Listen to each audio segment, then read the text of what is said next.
As a first step, please download Docker Desktop to your machine. Click on download for Windows. If you are running in Mac or Linux, download the respective versions. So we'll wait till it's download. Once downloaded, open the installer. Press S.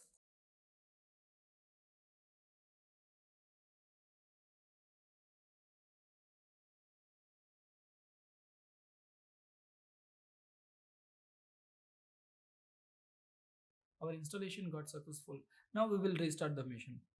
Once you have restarted the machine, you will be prompted with this dialog box. Click accept terms and click accept.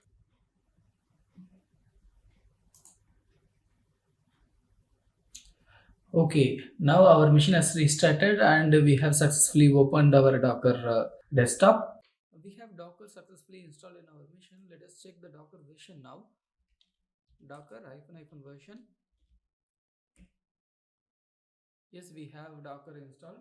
After Docker installation and restarting the machine, if you are facing any strange issues like this, please watch my separate videos on how to fix these virtualization issues. You can also get the link in the description. Also, that video comes in the iCard. Please click there as well.